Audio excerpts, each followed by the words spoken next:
আমরা হলাম ইসলামের সৈনিক। আর আমরা রোহিঙ্গা, আমরা চোর, আমরা ডাকাইত। তোরা যদি ইসলামের সৈনিক হস তাহলে আমরা কি তারে?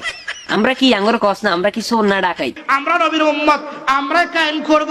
তোরা যদি নবীর উম্মত, তোরা যদি কায়েম করো তাহলে আমরা কি করতাম? আমরা বুঝি কেন মানে ভিক্ষা করতাম, কারণ বাজার যায় ভিক্ষা করতাম। আজকে এমন ওয়াজ করস কেন আরেকজনের কেন গার মাধ্যমে মরছে ছিঁড়ে হালাই যাচ্ছে। ওয়াহাবি, খারিজি, লাফিজি, বাহুত্তর দল আমাকে দেখলে ফালাইবো কেন? তোরা দেন অরিজিনাল গান্দা ব্যবসায়ী, বাবা ব্যবসায়ী, এই জন্য তো করে দেখলে হেতারা ডরে হলাই যাইব। কি গেছি কথা বুঝছস? এখন আসেন নামাজ ফরজ কার জন্য? সুন্নিলে নামাজ ফরজ, আর ওয়াহাবিলে কেন নামাজ কি হারাম? কেন নামাজ প্রত্যেকটা মুসলমানের লাই কেন নামাজ ফরজ? আর তুই এমন ফতুয়া দিতেছস আজ যে কেন মানুষে তোর ছেঁচার লাই কেন টোয়াইতেছে। ধরা খাইছে রে সুন্নি গান্দা ব্যবসায়ী ধরা খাইছে রে।